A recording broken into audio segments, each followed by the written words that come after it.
That would help. That would help.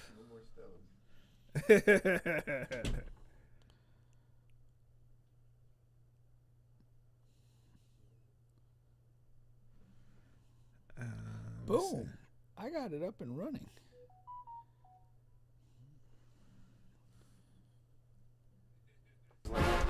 Oh, Jesus. Listen, man, I hit a bitch one time, man, the baby was bouncing all over the bed.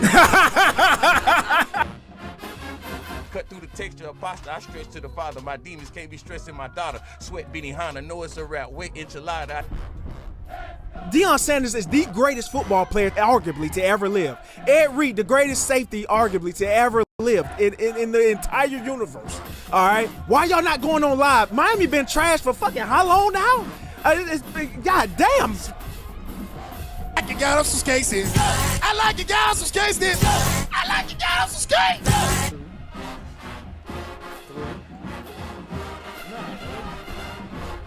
I want somebody to invent something like, say like, I love oxtail. If I can eat some that tastes like oxtails while I'm down there, just for that moment.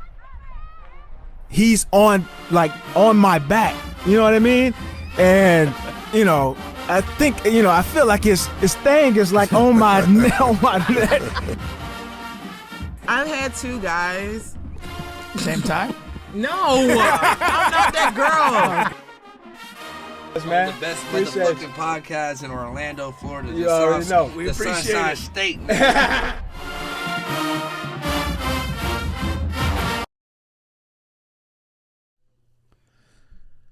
Welcome back. You're back on the bench podcast with Bubba and Pink, home of sports, music, and mayhem. Don't forget we're available on all, and I don't mean all podcast streaming platforms, including here on YouTube. Please like, share, subscribe, all of that good stuff. We got Raysean Brown coming in today. He's stuck in traffic, so he'll be here in about 25-30 minutes, and we'll A lot of traffic at 8:30 p.m. We'll chop it up with him. But in the meantime, we have a lot to talk about. Okay, as always, we got a good show for you guys. We're going to be talking some NBA, some NFL story that kind of broke a few days or last week. Get into that some. Again, we're going to talk about Raysean Brown new album when it gets here. All of that good stuff. All right. You know, I kind of had something I kind of wanted to, what was on my mind, but I kind of wanted to run that by Raysean, man, by Smoke. But I'll tell you what. Let's. This is very interesting as well. We're going to start. Let's start in the world of the NBA. The world. And I'll come back around to that. Okay. All right. So, I was watching this morning. All right. I was watching one of those ESPN shows. And it's funny because Shams, they're talking about something completely different. And he just walks off the thing, right? And Off the set? Off the set. And he had a phone call or something, and it ended up being about the WNBA, which we'll get to later. But when they came back, they started talking about this NBA expansion thing, so that the league is going to expand to 2 teams, right? It's a done deal? It's not a matter of if, it's a matter of when. Oh, okay. Right? So it's happening, and it's going to happen soon. Like, we're talking about the next year or two. Oh, wow. Okay. Yeah, very soon. Did you see Shams in the Celebrity All-Star game? Yeah. He was bad. I thought he was going to be better for some reason. Yeah, but no, I thought like in the warm-ups, like you could just tell like he's like, I'm a basketball guy. Like I'm taking this serious. And then he just sucked. Yeah. Kind of just got to let things flow, man. Yeah. He looks like the guy that was training for 3 months before. Yeah, for sure. Every other day. Tightening up. Yeah. And it's sometimes you shoot your load in training. Had no legs out there, man. Yeah, you just shoot your load in training and don't even get to call up to the varsity. Listen, man, this is terrible. It's terrible, and it's all for money, and it's the expansion. Yeah. Oh. Not shams. I thought I struck a nerve there, and you were gonna go off on some other rant. No, I think it's all. It's just a big money play, and I really think Adam has made quite a few mistakes in his run. Here, Adam Silver, and this can be one of the biggest. Was, the NBA, one of the biggest outcries from fans, passive fans, is that you have all of these teams that are tanking and players resting, and they've created all of these things to try to offset it. The 65 game, we can go through all of that stuff to try to offset those two things, but there aren't enough good players to go around now. But to fill an additional 2 teams, of course we know about the sorry teams, right? The Utahs and the Sacramentos and the Brooklyns and the ones that have no hope, that need an influx of players. Right. But what about the below average teams that still are 2 to 3 players away? The Milwaukee Bucks, the Charlotte Hornets, the Charlotte Hornets are on the come up.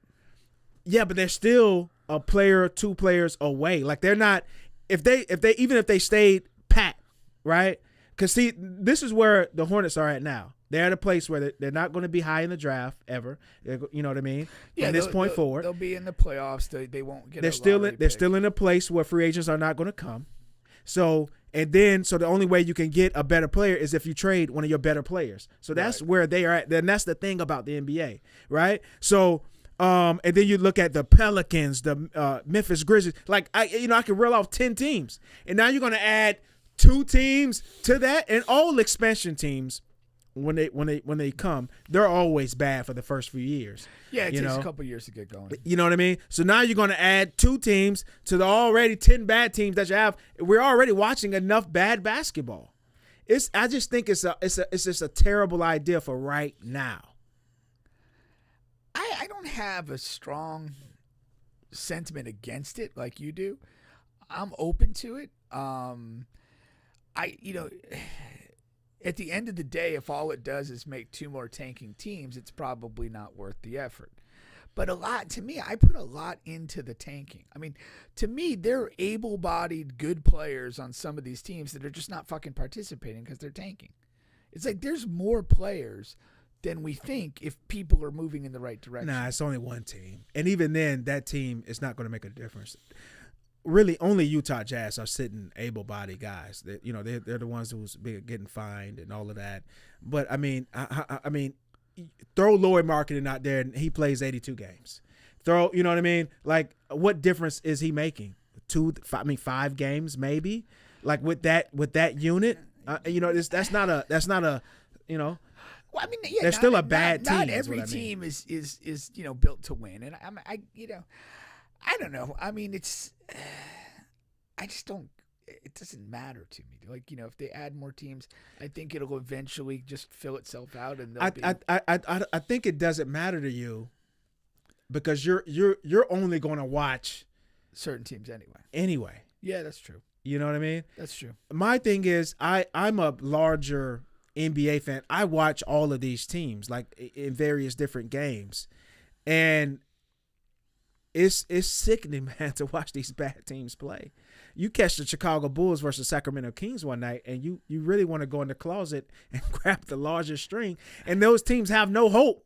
They're not sitting players. They just have no players. You got Russell Westbrook out there at whatever year this is, just running up and down for cardio. Yeah, there's no hope. Yeah, and you want to add 2 more teams. Now we got to watch the Las Vegas, Knights versus the Sacramento Kings, and yeah, I don't know. It's just, I mean, and my thing is, it's because it's again, the overall outcry is one of the biggest things is about the bad basketball that we have to watch night in and night out, and the thing about the tanking teams is some of them aren't some of them are tanking but not by definition. They're just bad.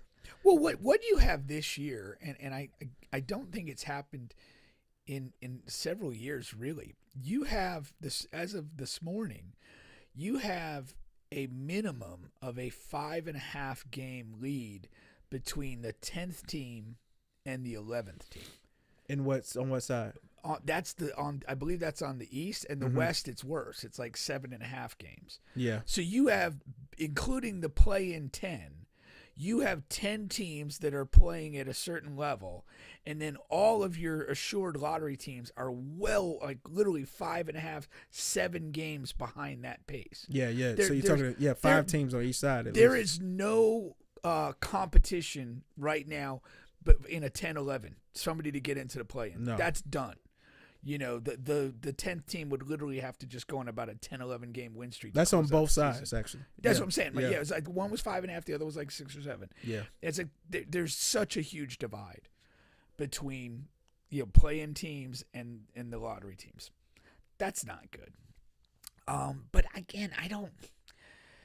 And then and the expansion teams, at least in the past, they kind of skipped the line and got the top picks whatever year they come in. Well, Shaq went to the Magic pretty early. I don't think it was year 1, but I think it was pretty early. They kind of skip the line. And if you're gonna do that, I understand. Yeah. But then what about these teams that desperately need they need to be in front of the line.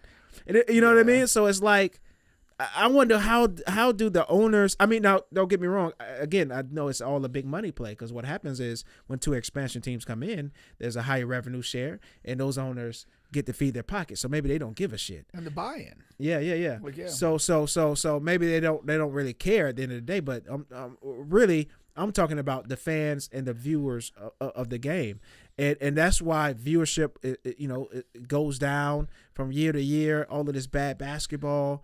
You can only put a select teams on national TV, and maybe that's the way it should be anyway. But then you limit the games you can actually show. Now you're gonna out of 30, if you go to this year, out of 32, 33 teams, you're gonna be able to show 10 of them playing against each other. Yeah, no, that's a fair point. Yeah. Yeah, I mean, there's a lot of problems, I guess, in where we are with the league. And I get you could say, well, adding 2 new teams doesn't address any of the current problems. That's probably the biggest thing. That's I guess that's the biggest thing. Yeah, that, like, the problems with the tanking, the problems with teams that are just simply not competitive, and the problems with the load management and that stuff. I mean, like the other day, Wemby didn't play against Jokic. I know. That's disappointing. People thought there's something to that. Could be. Yeah. But again, at the end of the day, like, I don't, he played the game before, he played the game after. Yeah. He's not having a long-term injury, a significant injury. Yeah. Play the top center in the world. Play him. The problem that's is baffling. that I know that's different. It's a different topic, but like Jokic, I mean, he really does go crazy on Spurs. That's every time fine. he You got to figure out a way. If you're gonna potentially match play up him in the playoffs, if you're gonna potentially, that's not the way to take that. Yeah. You go play him. You figure a way to get better. Yeah. That's the thing. So if you're not interested in doing that, probably shouldn't be a professional. Yeah. And the thing, and a lot of times too, sometimes it's a lot of times it's a little bit on the player, but a lot of times it's on the organization as well. They're trying to like protect their player and asset and all of that foolishness. Yeah. Well, apparently there's a dispute with the Bucks. They want to shut down Giannis, and Giannis wants to keep playing. Yeah. And here's the thing: like, I don't know exactly how much some of this stuff means to Giannis or other top players, but like, you got 12 games left. You could play. You play 10 of the 12. You put up your typical 25 points per game. Like, that's another 250 points closer to some milestone, or, moving up the scoring list in some way. If you just, cast away parts of seasons for nothing, you're not going to catch those guys or get up among the top all-time scorers or whatever your statistical preference is. And that's part of your player legacy. It is. I definitely think it's deeper than that for him. I mean, I agree, but I'm just saying that's one of those things. That's definitely one of those things. Yeah. That's definitely tricky. Milwaukee, of course, they're in the business of trying to lose, more games, and you know, that's just a whole different thing. I think Giannis, I think he's naive if he doesn't, at the trade deadline, if he's not going to force his way out, and the record is what the record is, he's just super naive if he doesn't know that the only way from the Bucks organization, the only way out of this is for them to lose as many games as possible. That's the only way, because they don't have any trade assets. They don't have any additional draft capital. Like, what else do you expect them to do, Giannis? That's kind of naive for him. It was naive for him not to leave after the title. I maintain he should have left at that point. I don't know. I don't agree to that. The mistake he made was pushing for Dame, which ended up pushing Drew to a title contender in Boston. I agree with that. That's the mistake he made. Because if you keep Drew, at that time, Drew had another 2 to 3 really damn good seasons in him, and I'd rather have him than Dame all day. Yeah. No, I agree with that. But to me, they haven't won shit since they won. Yeah. And I felt they wouldn't. I mean, that was for Milwaukee, that was the peak of the mountain, and he should have left. No, yeah, I'm with you. And I agree with you that he stays and he makes that decision. That's another mistake. Yeah. And I didn't like that move when it happened. No, we didn't. We didn't. For sure. Yeah. And then even this year, you moved the family to Greece. You set everything up for you to be available. It was right there. Line, I mean, it was right and there. you don't get it. Yeah, it was don't right get there, it. man. That's just not acceptable. Yeah, it was right there. So I mean, it's kind of like, all right, Giannis, we don't really care. I mean, if they sit you, they sit you. We're not gonna cry that they're sitting you out. I mean, whatever. Now, if they do, and you guys have this conflict, maybe you push for a trade in all season, and you kind of use this as a crutch. While we're talking about it, I think a team like Minnesota needs something, man. They're one of those Minnesota Timberwolves. They're one of those teams where they've been like decent this year, but there's something missing, and Giannis would just be that additional piece. If he's semi-available, he would have to push for this. But we're saying in this world that he does. Yeah. I think they would have to go for it. Don't you think? They have to. But I've always looked at it from the other thing is Ant needs to get out of that organization and preserve his career somewhere else. He's not. Fool on him. It is what it is. I can't tell you with a straight face that the best thing for Anthony Edwards is to stay in Minnesota. Yeah. I'd be dumber than him. The league is passing him by, and I want him to get something, or I'm with you now. If he doesn't get a Giannis player or above, he has to get out because the league is passing them by. You got the Spurs and the Thunder are just they're light years ahead of Minnesota. And what did I say? Oh, get attached with Wemby at the time of that De'Aaron Fox thing. Before Fox, that's what I'm saying. It could have been him instead of Fox. With Castle. Yeah. With Harper. No. You was on that. You was on that early. I'm telling you, people need to listen to me and stop being foolish. And so if I say you need to leave an organization, you got to get up out of there. But but realistically speaking, then he takes that team to the Western Conference Finals a year or two later. You know what I mean? That was that year. That was the year they got there. Okay, so you see what I'm saying? No, but Mom, get out. Again. But you don't see that storm coming. You have to anticipate it. How do you not? You had so much bravado and confidence in yourself. We were just in the Western Conference Finals. You have Cat on the team, and you had Rudy Gobert. You're screwed. I'm not saying this to be funny. Yeah. I know what that looks like. That's not championship stuff. Yeah. And you've got to be shrewder. You've got to be, I see Wemby over there, let me go there. Yeah. Great players have to be ruthless in their career. You have one career to do as much as you can. And every year you waste in an organization that's dysfunctional, just, stuck, cap tied, or whatever you want the excuse to be. If they can't get it done, you're wasting your career. That's not the essence of the NBA, though. Like that's not how fans or basketball players view it, because we come up in this bravado era of this one man can do it, and if you don't do it, that means you ain't shit. And because everybody else stayed, Jordan, Kobe, everybody else stayed, I have to stay and get it done. And if I don't get it done, you know what I mean, then you weren't that guy. Now, I agree with you that that's just not always the case. Yeah. Some organizations are just shit organizations are never going to get it right. Right. You know what I mean? They're going to trade a cat for a Randall who may be a better player, but is going to keep you in a similar situation. Like like some organizations just can't get right, and they're never going to make the right decisions. And that's why, like, again, it's perception. What you're saying is you bet on yourself. I'm the guy. Yes. I can carry this over. Yes. I'm like, no, I'm betting on myself that if I get to a better place, I move the needle and get us over the top. And that's it. That's what I'm trying to do. Yeah. Shout out to KD going to the Warriors. Yeah, but he ended up leaving because of the noise. Because of the noise. Foolish. He had to do it. I got to do it by myself. And what has it gotten him? Absolutely nothing. So listen to me. Nowhere near close to anything. Yeah, that's what I'm saying. These guys make these decisions that are just dumb.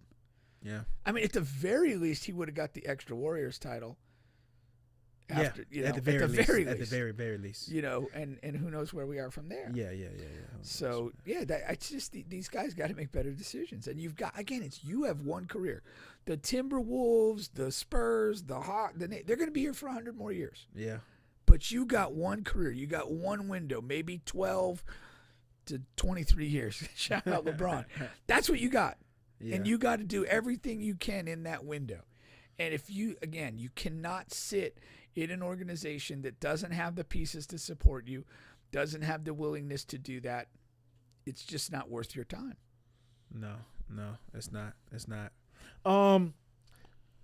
What I wanted to... Oh, where are they even talking about expanding, by the way? You said where? Yeah, do they have cities in mind? Yeah, it was Vegas and Seattle are the two leading. That's probably where they're going to go. The extra two teams. Yeah, okay. Give a team back to Seattle, and then Vegas is obvious. Yeah, Vegas is exactly as obvious. Yeah. Maybe could they play in the Sphere thing? That's in Vegas, right? Yeah. Yeah, I don't know. That'd be kind of cool.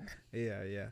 I'm sure Vegas is not short of places they can put a team at. Yeah. Seattle, I'm not sure what they did with that old arena, but they may have to do something else. I think any new team would come with the new arena. A new place. Anyway, yeah, they'd kind of revitalize. And, yeah. Get the people behind. Seattle's a good basketball city. I thought it always was. Yeah. They're good fans, good teams for most of the time they're there, and they produce a lot of players. Yeah. That have ties to that area, and because of that, you have the potential maybe to draw some of those guys to go back home and play. Yeah. You'll have some. Seattle. I mean, like those are neither one of those places are bad places. Like if you're going to expand, I like either one of those options. Yeah. Kansas City, I'm not that high on, but just those first two. If you're going to add two new teams, Vegas, Seattle, I think those are great places to put a team for sure. I just don't know about the players we have circulating. And I was watching both Perk and Stephen A. were saying they thought it was a good idea, and they think there are more than enough good players to go around. But the examples they were making, they were saying and look at a guy like what's his name again? Look at a guy like Kuminga.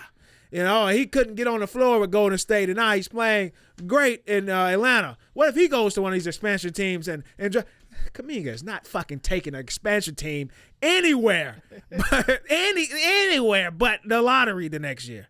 You know what I mean? Like him taking it. No, he could be in the car. He could be in the fucking trunk and be driven to a playoff. You know what I mean? But I don't know what these guys. I don't know, man. I don't know. He's like the sixth best player in Atlanta, and he is a good role player, and that is why we wanted, him to play in Golden State, but he's not like a guy who's going to drive a vehicle, a brand new vehicle. They hadn't even had his first oil change yet. Yeah, I mean, it isn't. I mean, the Hawks are a little bit interesting, though, with the big guard who's good. Yeah, Jalen Johnson is awesome. You get Kuminga, you distance yourself from Trae Young, and there's a chance to kind of build a team there. No, they're a good team. They're going to be a scary playoff team. But for I those don't. big boys. I mean, as much as I don't like those two guys you just mentioned and don't really respect them, I don't think they're saying Kuminga can lead a team. But like, there are guys in the league that are not getting opportunities that, given the opportunity, can be a part of a decent team. And I think that's the point that they're making. They could be a part of a decent team if that decent team has superheroes on it. Yes, but you can't get, 4 or 5 Kumingas on a team and think that's going to be anything near a playoff contending team. They're going to be in the lottery. 4 or 5 Kumingas is the lottery. Kuminga is not even better than Paolo. Where are the Hawks now? They're like 8th, 9th. Yeah, they're in the playoffs. 7th, 8th, 9th. Yeah, and they basically have kind of they were there before Kuminga got there. Right. I like understand, he hasn't like created a 10+ win window. Jalen Johnson has been killing it all year. I get it. Like, we have a guy who may be a rising all-star. We don't know what that ceiling looks like, and he's surrounded by some good players. Yeah, and you have a playoff caliber team. Not a championship contending team. Yeah. And that's like, sometimes that's the model. That's what you got to get to, and you build from there. Maybe you attract another star. Maybe you've developed enough assets that you can now move and make the big play because you've gotten guys that you've given opportunity to that have now have increased value, and maybe you're able to make some sort of trade. I mean, I don't see that as a terrible thing, and I think that's probably what they were alluding to versus, you throw a Kuminga. That's just a separate point. Because yes, that is true. It's not, my point is not that there aren't enough good players in the NBA. I just told you before we were on air, I watch the NBA on a nightly basis, and I say, fuck, these guys are incredible. What I'm saying is there aren't enough superheroes in the NBA to go around. There's not. There's not. And sometimes you have the to superheroes have want to one. play together, and it makes it more complicated. It makes it more difficult. It is what it is. Like, you have to have at least one of those guys. And if you do not, I don't care how many of these above average guys you load onto a team, and you get one from each of the 30 teams that are in the NBA, and you slide them on this new expansion teams that haven't had their big break or their opportunity. I don't care how many of those guys you throw on there. If there is not a superhuman on that team is not going to sniff the playoffs. I've watched enough NBA basketball to know. It's not sniff the playoffs, because teams do sniff the playoffs. It's without a superhero. It's contending. Ooh. We just said the Hawks are sniffing the Jalen playoffs. Johnson is the superhero. He is. He's so much better than Kuminga. Like, it's night and day. They're not on the same planet. He's the better player. I'm not making that argument. But I'm saying you need one of those guys, and then you can add the Kumingas. But if you just throw a Kuminga on another team, it's not gonna work. Like, we're like Paolo is like a guy that is just he's a good player. Now, but he's better than even a Kuminga is. You know what I'm saying? Yeah, so it's degrees and levels. But we're getting fixated on Kuminga. That's not really the point that I was making. No, I because I watched and they made that comment. Yeah. So that's why I brought that up. But yeah, I guess I did fixate on Kuminga a little too much. There's different levels of players, and you're not going to contend for a title without a big time guy. But like, you can start to build a team and get a little motion going with other level guys, and then see what happens. Yeah, well, it's going to happen, right? So, it's not like they're going to listen to Bubba and say, "Oh man, maybe we do need to stick at 30." So it's going to happen. So we'll definitely see and see who they put on these teams and things like that. When I did some reading, I saw some like crazy things to where they do like realistic ideas or like plans for these new teams, where it's like some type of where every team in the NBA gets to keep like when you bring in a new team, yeah. you typically do a supplemental draft, like something I think called supplemental draft. So yeah, the existing teams are able to protect a defined amount of players. Bingo. And then the new teams can select players off, the unprotected players off these rosters. Yeah. And also they would have access to free agents like other teams would. And then how are you going to treat them in the draft? Do they get some sort of preferential treatment in the draft? That you could do that as well. So if you're Philadelphia, just unprotect Paul George. That's another way. Absolutely, and those are the decisions that you would make. And then sometimes you put a team in there, and maybe they're desperate for some sort of immediate respectability, and they take a Paul George type guy, and they don't really have to pay many other people, and it kind of works for maybe a year or two while they ramp up. So there's a lot of tactics that go into, and in some ways you could look at it as an opportunity for your team to potentially shed an unwanted guy. Yeah, maybe I need to be pro this idea. I'm so against it to my own detriment. It might be that way for you. Yeah. So I apologize, Adam. Great. What a great job that you're doing in that office. This has been your best move since the handling of Donald Sterling. Yes, sir. But there's an argument to be made. Like his legacy was kind of built on that move. Yeah, and he was. Kind of perceived as a players commissioner, and a good man. It was so positive around that time, man. Yeah, and again, I think he's kind of lived off the equity of that decision. Yeah, and some of his other decisions that haven't been as good have, to a degree, kind of fallen under, because you have this perception of him being this guy in that moment. Yeah, and it kind of takes like a disproportionate amount of negative stuff to finally offset that. The Brooklyn Nets have 20 points at halftime, by the way. Just another team that's another expansion team we're looking at. But the great Michael Porter Jr. He's actually out today. They've been holding him out, I think. Well, they say he's hurt. He's on my fantasy team. That's how I know in the one thing. He's been my best player. They give me the worst team in the. I didn't have to pay for it, I guess. So I guess it was whatever. I can't pay attention to fantasy basketball. But it's because it's every day. Every day. And then not only is it every day, but guys, especially in today's NBA, like you have to be on top of it every day because guys are in and out. Yeah, that's the thing. Like you have to make moves. You have to. It's too much. I just don't have the time. It's overwhelming. But never mind this picture here. But I just wanted to talk about the NBA, two teams in particular. One, I don't know if you remember this, but I have a good memory. 2 to 3 weeks ago, I talked to you about the Houston Rockets, and I said, Pink, we all came into the season, thinking the Rockets were really good and they had a really good team. And I said, I don't like that team at all. I think Amen Thompson is really overrated, and I think they're going to end up having to overpay him. I was telling you all of this. Yeah. And as the season goes on, I watch it more and more. And then I watched that Lakers game, and they play again tonight. Maybe the Rockets beat them by 90 and whatever, and Amen Thompson scores 200 points. I don't know. But, that team is so dependent on Kevin Durant. It's not even funny.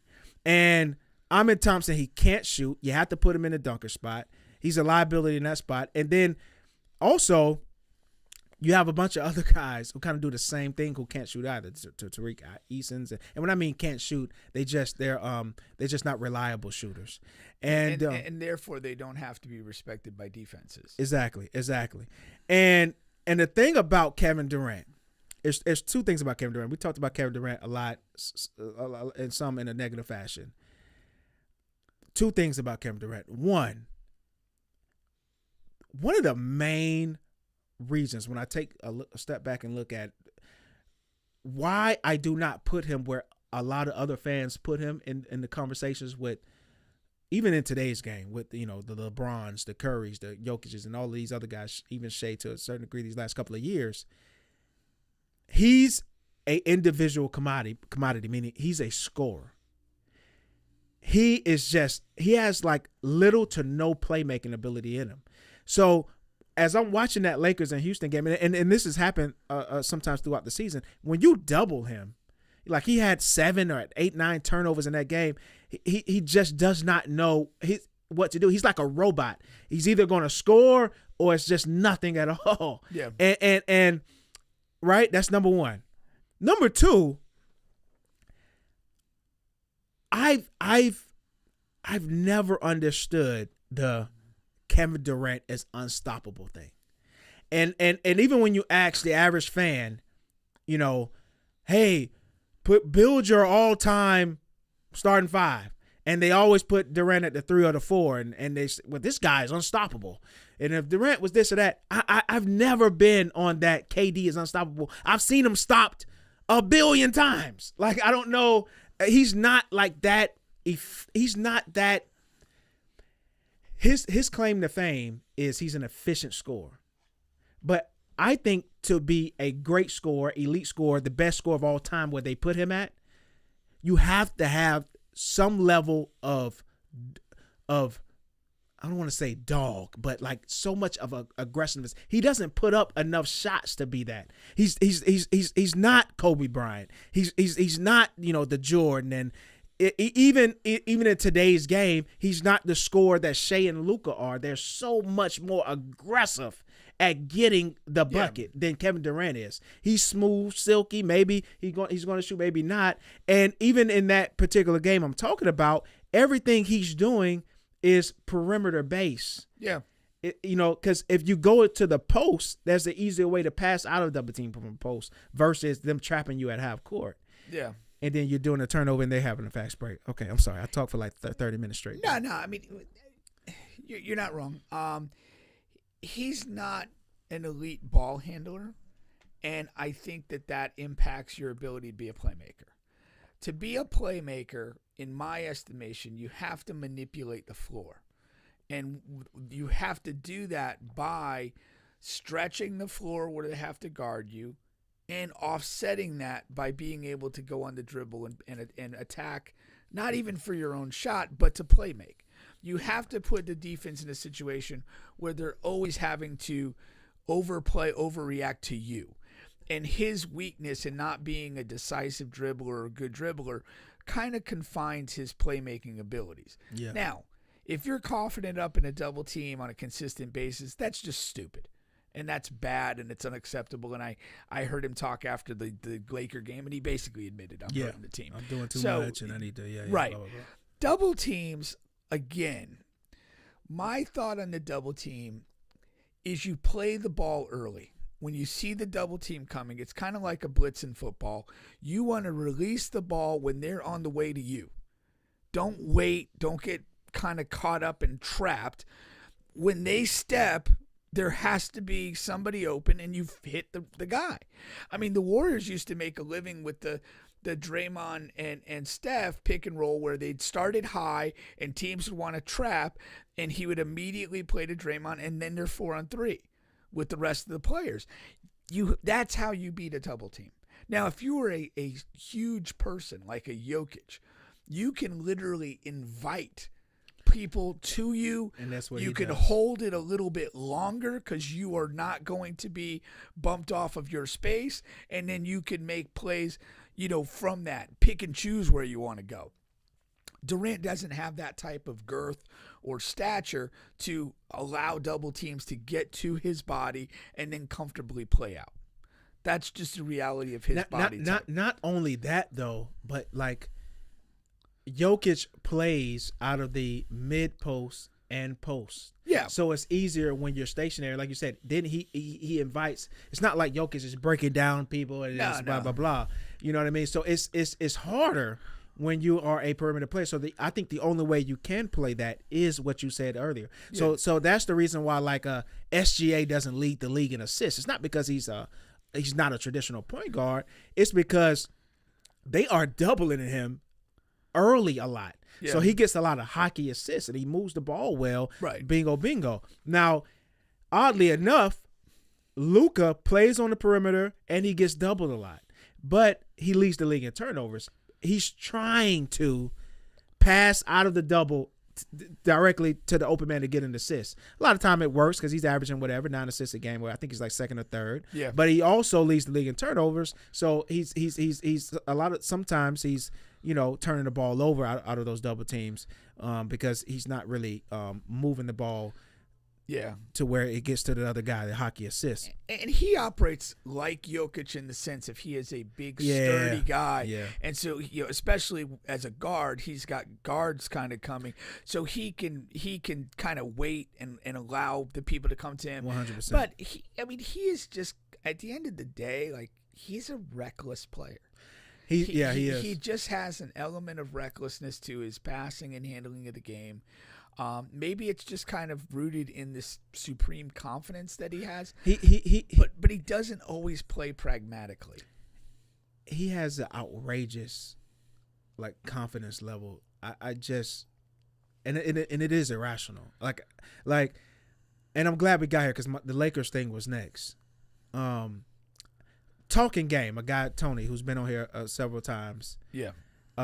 His favorite team is the Lakers. So a lot of their coverage is surrounded around that. So as I'm watching the whole year, and him, the world, social media, they talk when you if you haven't watched any games and you only listen to the talk,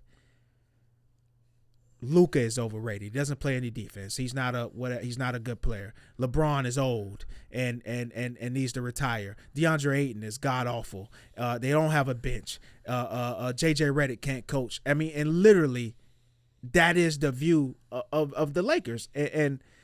But you look up, and they're the 3rd seed. Luka leads the league in scoring. They're the best clutch team in the NBA. Of course, Luka is the best clutch player in the NBA. Austin Reeves is averaging 28 a game. But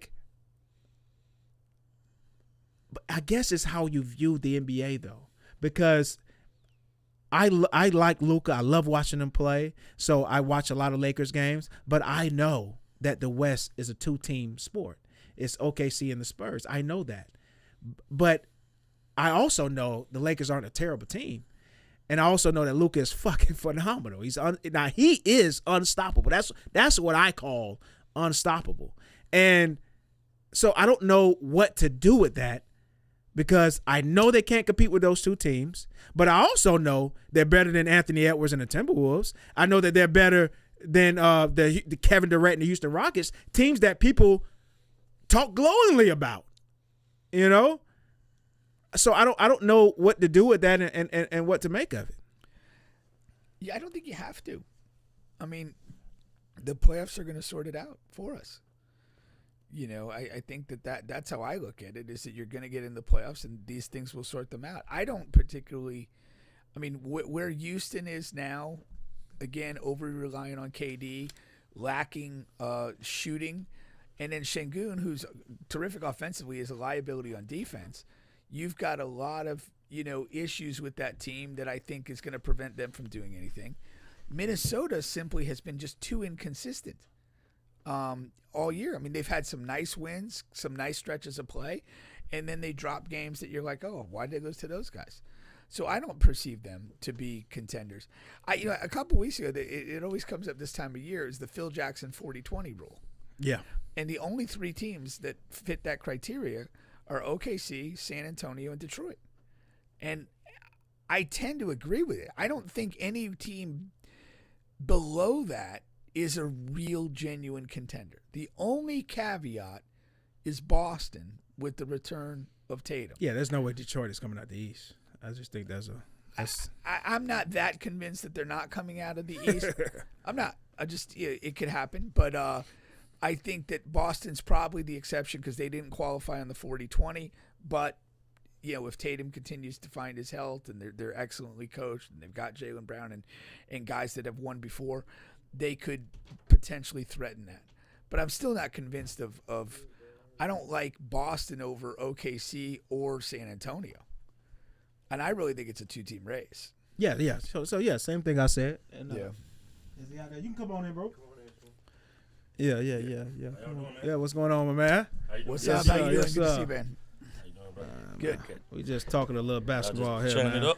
Yeah, man. Talking a little NBA here. Wait, Raysean Brown is in the building.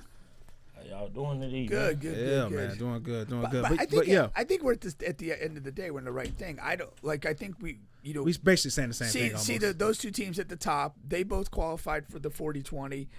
Detroit did, but I don't see them on the same level. And the rest of these teams have too many holes. Yeah. Whether you're talking Knicks, Rockets, Lakers, any of them. Yeah. So I that's where we're at with it. Yeah, I think that's where we're at. Now, any chance? Do you give them a chance in hell to beat the Spurs in the second round? Who? The Lakers. Because right now they're in the third seed. If they end in the third seed, of course that will be the second round matchup. No chance. No chance. No chance in hell. Yeah. I think the same. Unfortunately. Yeah. I love the way the Spurs play. I just night in and out, two-way basketball, different guys contributing. It's all three of those things. Yeah. I love it, man. That's why I literally try to watch not every dribble like you famously do, but I try to watch the Spurs as often as I can. Yeah. You watching much NBA these days, Raysean? Yeah, man. I don't agree with this last take. That's you think the Lakers could beat the Spurs? Or you're hoping that they Nah, what I think is the Lakers definitely are missing the bigs to compete with the Spurs. Yeah. But I do think regular season basketball, we all old up here. We know regular season basketball in the NBA is fool's gold. Yeah. Rarely do the one seeds win. Like it's fool's gold. And I think whether they beat the Lakers or not, I'm not gonna say that because the matchup is terrible. But I think the Spurs, playoff basketball is slow down. Everything is a possession. All the fast break stuff go out the window, and they're young. So I just want to see. I think the Lakers would have a chance if they had a big. We don't have a true big. Yeah. You know what I'm saying? So like by default, Wembley is gonna have a field day. I think that's the thing. But half court basketball, half court basketball, the Lakers probably got top 5 offense in the NBA. Not open floor, because a lot of teams look good open floor. Half court meaning who can go get a shot. You got LeBron. Luka and Austin that can go get a half court basketball matter in the playoffs. Yeah.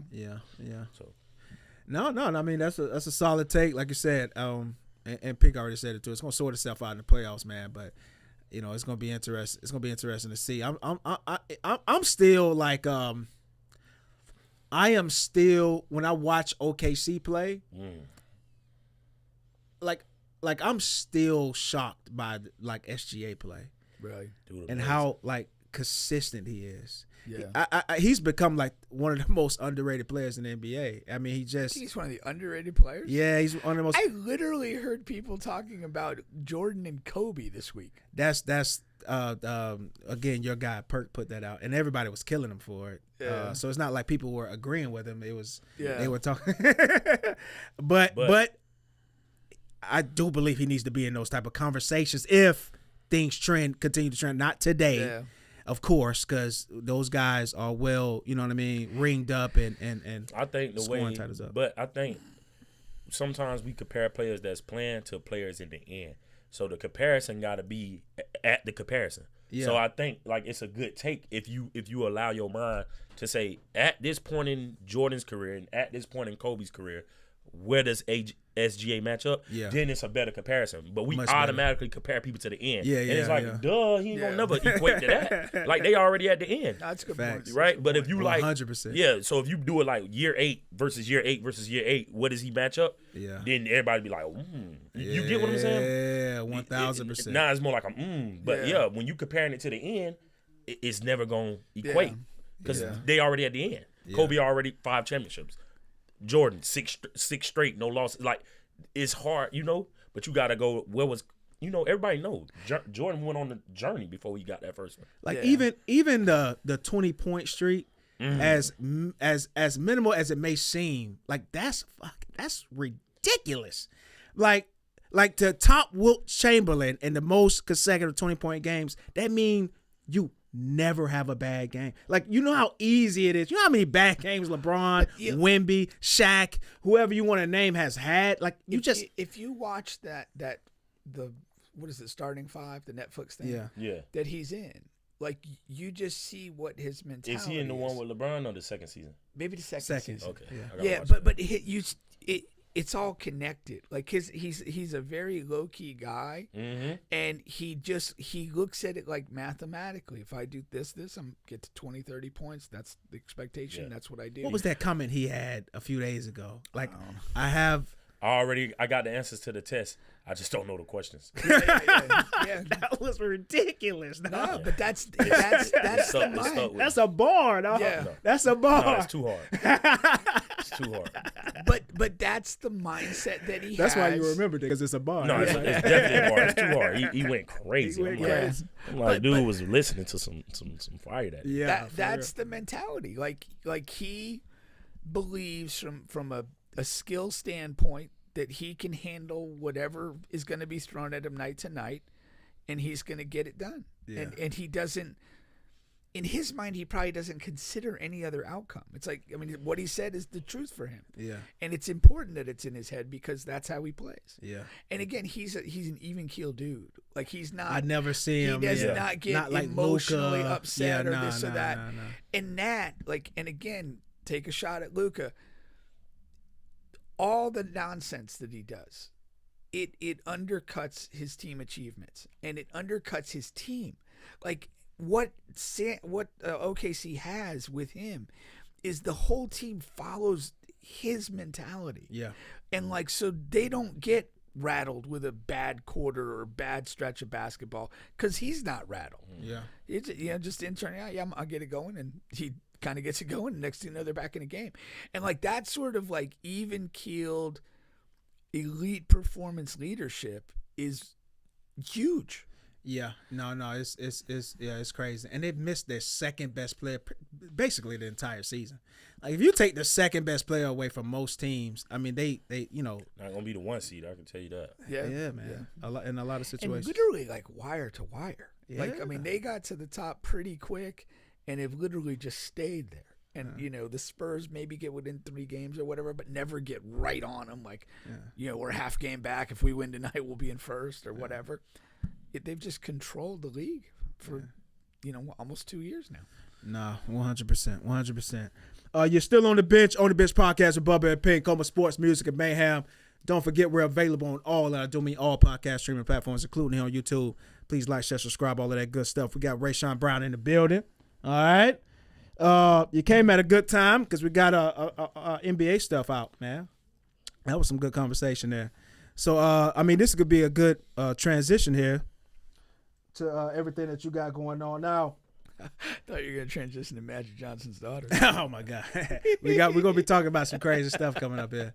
But I'm gonna tell you something. We didn't prep for this interview. I didn't tell you what we're gonna be talking about. I know you saw some of the topics that was gonna be on the screen beforehand, but I do have some.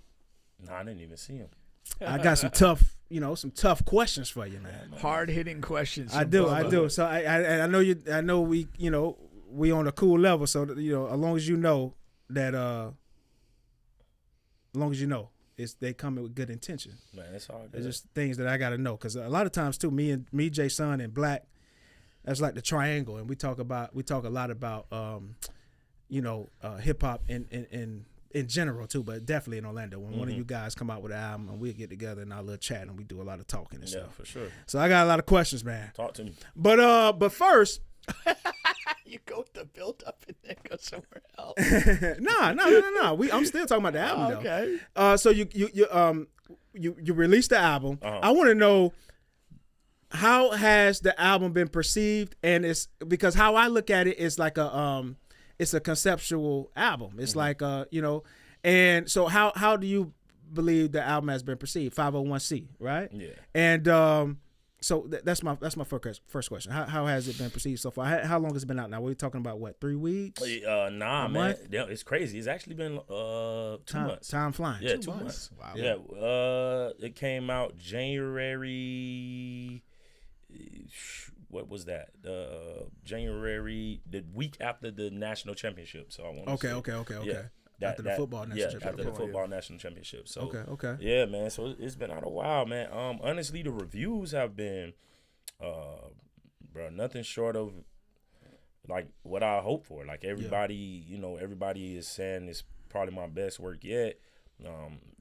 You know, the storytelling, you know, that's always I got a great gift at making people feel like they there with me. People found out a lot. I think a lot more about my life, stuff they didn't know.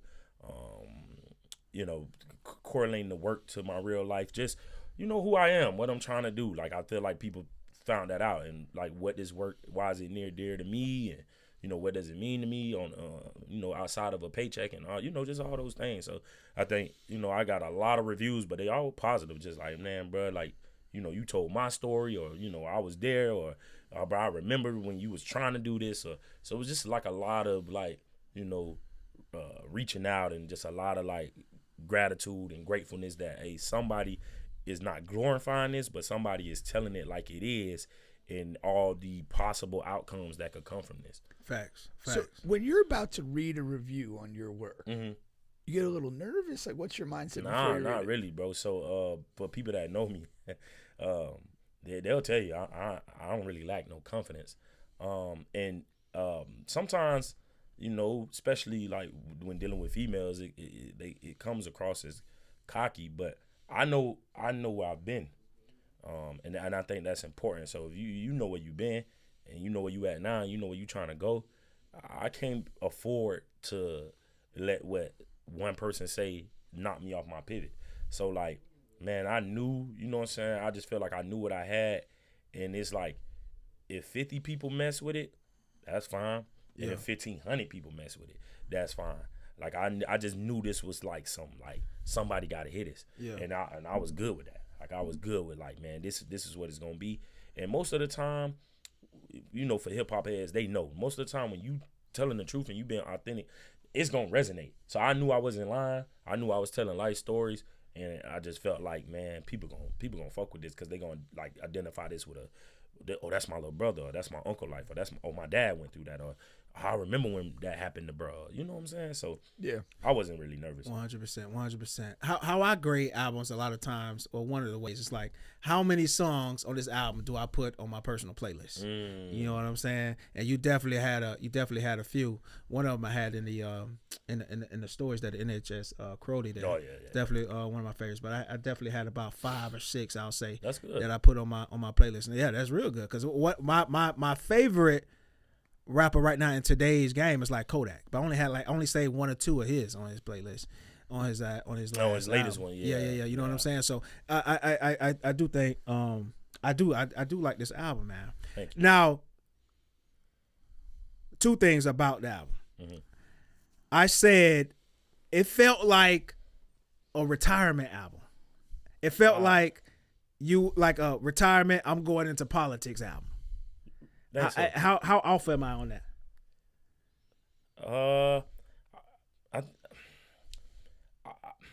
I think you a little bit off, and the thing is, because I wouldn't necessarily say I'm retiring, but sometimes I would say this. Sometimes we speak things into existence and we don't even know, and because that may be where, you know, the work is pushing me, you know, and I'm just being real. Like, I got a lot of, you know, momentum. Like, in this last go round with all the antics that was happening, people know I'm deep into the community. People know what I stand for and what I'm doing, and I'm never really loud about that. Like, if you ask me, I'll tell you. If not, man, I'm Raysean. I never really lead with like, hey, bro, I got, you know. Facts. So, but it was a lot of momentum behind, like, hey, man, bro, you should run for District 5. You know, especially like, you know, with the antics that was going on. 100%. A lot of people, it gained a lot of momentum. Like, a lot of people, definitely like, some antics. Yeah, like, bro, you know, bro, you doing the work for real. You know, you doing the work at a high level. Like, you should throw your name in there. So yeah, it's nothing I never really thought about.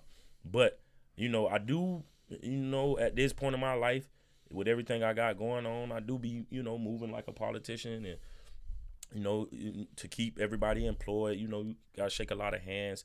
You know, you gotta live a certain life. Can't be in certain pictures, and you keeping that page open. Yeah, you can't be doing certain things. Yeah. So if I feel like if I feel like if it's a move that I need to make that's bigger than me, you know, I'll do it. If not, I'm cool. You know, I'm cool where I'm at. But nah, I didn't think about that. But that's for you to decipher. Yeah. That's one of my deciphers. Now, my second one is this.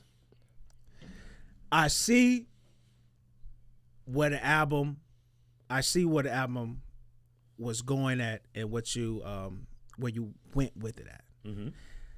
My favorite Raysean Brown album is the Raysean Brown album. Oh, self-titled one. The self-titled one. And that one, damn near all of them is on the playlist. Oh, so, now, so 501c didn't dethrone it for you. No, but it didn't have to. No, you know what I'm saying? That's okay. It didn't have to. But where was the slaps? That's my first tough question for you. No, that's not a tough question. Is where, I like that. I like that. Where was the slaps? Because you can make slaps. Yeah. I feel like easy. I feel like that's easy for you. That is super now, easy. now, I understand. I'm gonna let you answer that because I don't No, want to answer the question it's for okay. you. Because I know that's a what good might question. be your answer. That wasn't where I was at. Yeah. That's a fair question because DJ Consistency he rated the album and he said I'm just making this up, if he sent 20 positive things, the 2 things that he said negative about the album was that, like, yeah, but you ain't got no club records. And I think sometimes in art you can't go away with what you feeling. So when I started writing this, like, just to give you a deep dive in my mind, when I started writing this was when I had went back to the University of Chicago to pursue, the masters. Okay. And then I'm around, and Peace Orlando is growing, and I'm finding out who I am as a leader, but I'm also equipping myself with all these things to make Peace Orlando greater and to make myself a greater leader, and to come back and deal with a bunch of alpha males who have been leading things in their own right.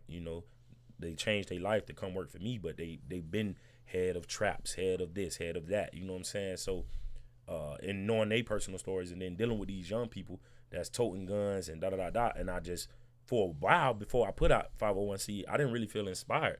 Like, I had went away for a while. Yeah. I didn't write no music. And then I just got really inspired. Like, bro, I graduated from the White House. You know what I'm saying? Crazy. So I just that's a real picture. That's not Photoshop. Oh, for real? Yeah, yo, bro, that's a real picture. Yeah, that's not Photoshop. I'm glad you brought that up because I really thought there was. Nah, bro, I can show you that in my phone. Like that's the day of my graduation. I graduated from the University of Chicago, and we was the first. That's crazy. It was the first class ever to graduate from the White House. So what? It was a pretty super dope moment. I got to bring my mama. I got to bring my daughter. Yeah, this is like a real. Yeah, this is a real thing. So that's why I started writing. That's why I started penning the album. Okay. Right after the graduation. Right after, hit the moment of, like I'm like, when I found out it was happening, because at first we didn't know. We was just going to the University of Chicago, and man, one of the courses, like they did a Zoom call at the time with the vice president, Kamala Harris. Okay. And it was just going back and forth, and it just came out. She was like, you know what? How would y'all like to graduate from the White House? And we was like, what? And then they were like, and it started, and we sent names, and then we had to get vetted, even as graduates. Yeah. We had to get vetted, and then like security. And then we sent 2 people that you want to attend, and then they had to get vetted, and man, this was an amazing thing. So even though we went to the University of Chicago, we graduated in DC. So this is a real. Wild. That's a real picture. I'm glad I asked. So we got that. That's real dope, man. That's real dope. Now 501c, that's like the charitable organization thing. How does that play into the vision of the album? So I think for a long time, I was so kind of what I was saying. I just think people don't really know what it is that I do. I think people know I'm a community guy, and I think like that part of I just do the work. I don't never really brag about it, talk about it. So it was just one of those times to make community work, to make peace, to make all this shit cool. You know what I'm saying? I'm a very confident guy. Like, you know what I'm saying? I think I'm cool. It is what it is. And if you, you know what I'm saying? So it's like I got to shed light on this in a way that people can identify with it. And I'm like, okay, to understand Peace Orlando, you must first understand why I even needed to start a nonprofit. 501c is just a fancy name for nonprofit. Right. So I didn't call it Peace Orlando because now we're getting too deep and too entrenched with it. I needed to tell you the story of why a nonprofit should even be formed. This is what's going on in the Black and brown community. Okay. And those closest to the problem are also closest to the solution. So the people that could solve this is the people right here. Right. So let me tell you these stories of what the young people are going through, but let me also tell you the story, the power dynamic, and I know you probably got a question about that, so I won't get too deep of why I chose the assist that I chose, because all these people have influence in their own right. Yeah. And we telling you these grimy stories not to glorify them, but this is what come with it. Yeah. Like D-Boy say, like, I wish I could have went to school, but I got a scholarship in the streets. Yeah. Now, this is the outcome. Yeah. So that's what it was. So at the end of this album, you should have felt motivated to go do something. No, so that's why I named it that. I got you. 100%. The other question was similar to that, but because, like, you know, it's still a lot of I ain't gonna say it like that, but I would say it's still a good number of people in Orlando, in the world, that haven't heard a Raysean Brown song yet. Yes. So I ask you this: how are you able to get the level of features that you get on a consistent basis when you do come out with music? Because normally those artists only work with artists that are big. You know what I mean? Yeah, man. So how you able to get those on a consistent basis? Do you just, you know what I mean? Nah, that's a good question. I think one, bro, and I don't know why, you know, it worked out the way it is. I don't know I don't get into the politics of it. Now, this is weird because I am in real life in politics and know how to play the game, but I don't get into the politics of the Orlando music scene. I've always made music because I can't stop making music. That's it. Yeah. Like I've never did it for X, Y, and Z. I did it because and I'm good at it. Yeah. And I think my peers, right? Anybody you ask, that boy got a pen.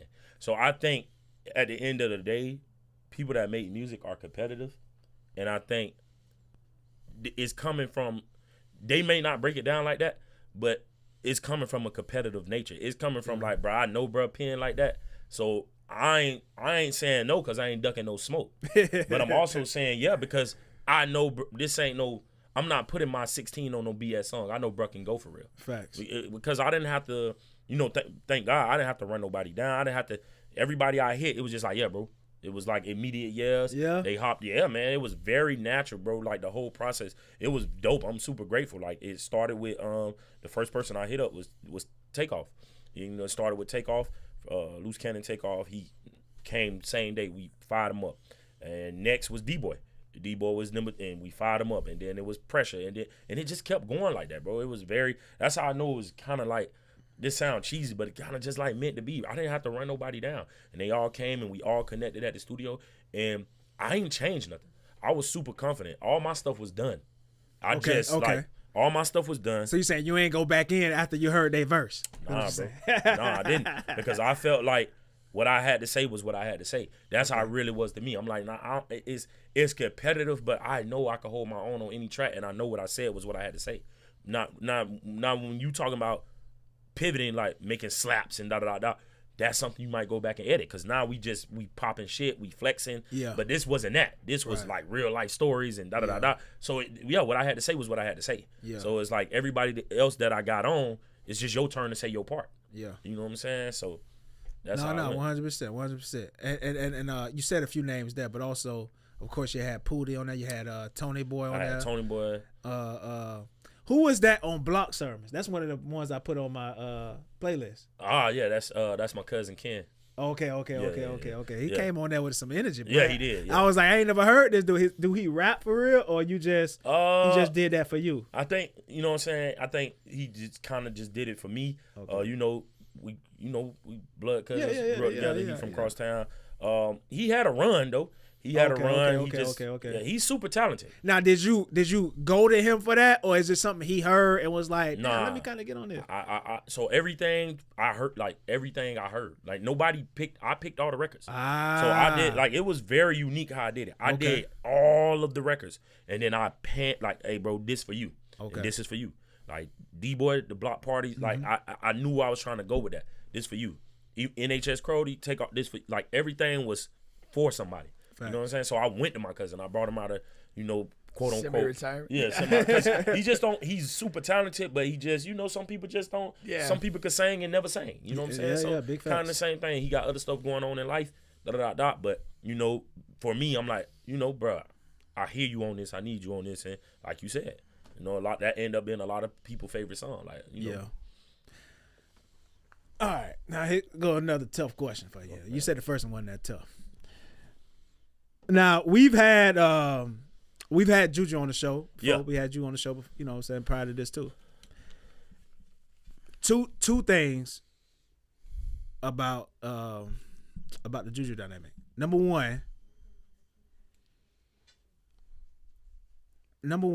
I'm trying to get to where I want to get to here. By all means. Cause you don't want to say no crazy shit. Man, say it, bro. no, I'm just trying to make sure I'm trying to form it right. Yeah. All right, so when you're looking at the album, right? Mm-hmm. Now his album came out, I'll say like fall, winter, I want to say. Yeah. And then yours is coming out in January.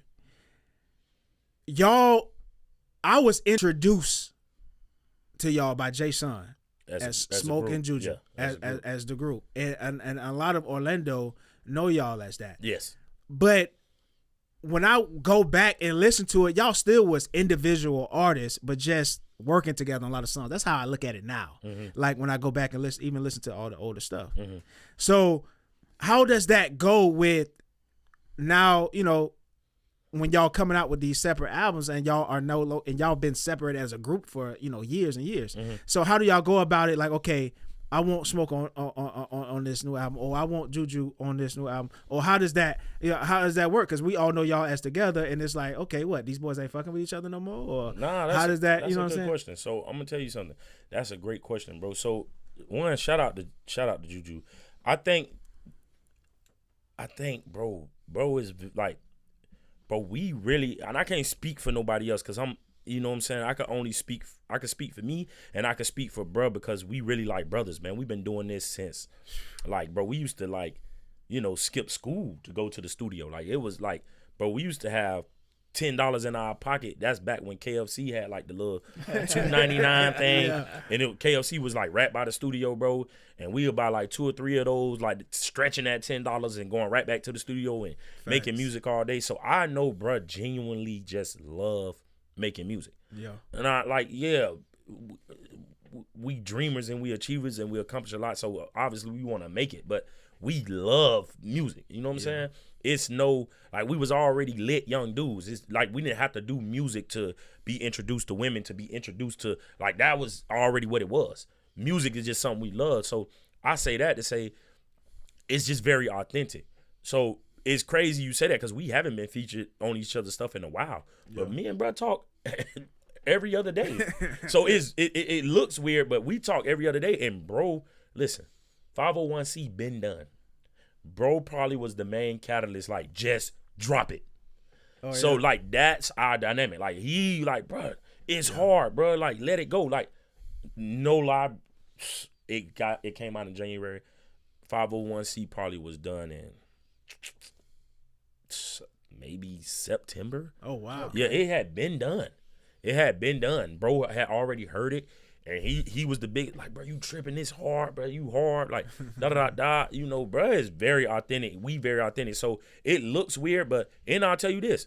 I tried to get bro on songs. We're just very organic in a way like this. He like, I tried. That ain't really my energy right now. Like, one thing about us, bro, we be rapping about what's really going on. So I was in a state of, like, because that's where I'm at. I'm in a state of, like, I'm heavily giving back. I'm working with, young people that are committing gun violence or being a victim of gun violence, and like, how did you get here and what's the stories of this? And I remember when I used to participate in this, and now I changed my life. And bruh is like on the verge of being signed. He hanging with Big Sean every day, so he more like what you talking about. He's slapping and he flexing, and so we in 2 different modes. Yeah. So though I sent him a few beats, it just wasn't authentic because that's not what bruh at. Yeah. So it's like I feel like I'm forcing it.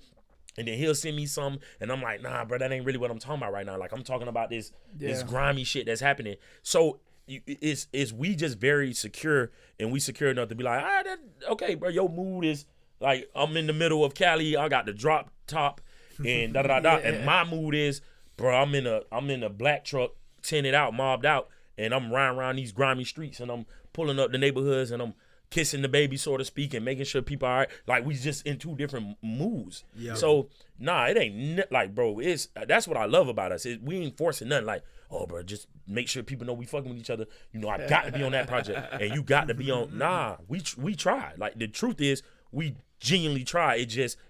That wasn't bro mode. Yeah. And like you said, you heard his project. You see what he rapping about. Like, bro, turned up right now. He flexing hard. He doing his thing. And rightfully so. You traveling the world with one of the biggest artists in the game. Not Florida, not the South Side. Like, United States. Big Sean is a household name. You on private jets with him. Yeah. That ain't my life right now. Yeah. You know what I'm saying? So I think if you know us at our core, since we've been young, we've always been rapping about the truth. Yeah. So that's kind of how that played out. But relationship in real life, man, we talk every day. That's my brother. Like, you know what I'm saying? Nah, 100%. Now, let me ask you this too now, okay, so you talk about, you just mentioned where JuJu's at, okay, and with Big Sean and doing things like that. Do you ever sit back and think to yourself, like, damn, I wonder if I would have made a move like JuJu made, what would have happened with my music career? What the difference would be? Yeah. Nah. I ain't gonna even lie to you. Okay. I never, up until this point, I never thought about that, and only because I've been extremely successful in my lane. Yeah. Peace Orlando is not no small thing, bro. We operate roughly off a $5 million budget. You know what I'm saying? We employ 47 people. So you know what I'm saying? Like, it's all one thing for me. The music. I always say, like, man, I'm selling hope. Like, the music, the lifestyle, it's all one thing for me. You know what I'm saying? So I think that we've just been wildly successful in what we decided to pursue. You know what I'm saying? Bro was like, and rightfully so. Bro didn't have no kids, no responsibility holding him down. Bro, like, look, I'm about to make this move to Cali, and it made sense for him. And at that time, my daughter's 8. So at that time, bro made that move in 2019. What is 2026? So with my baby's roughly 1, 2. Yeah, bro. And then so now you talking about generational curses, bro. I didn't have a father, so it's like, do I go be selfish and run? Because we had conversation about it. It wasn't like bro just upped and was like, yo, F you. You know what I'm saying? Bro, like, hey, this the move. Yeah. You know what I'm saying? Like, what you thinking? Because, at that time, we was roommates. You know what I'm saying? We made music together. We lived together. So, at that, we talking about a lease. Like, is we renewing it? Nah, bro, I'm finna do this. But, bro, you should come chase it too. But, I got to make a decision for a little girl.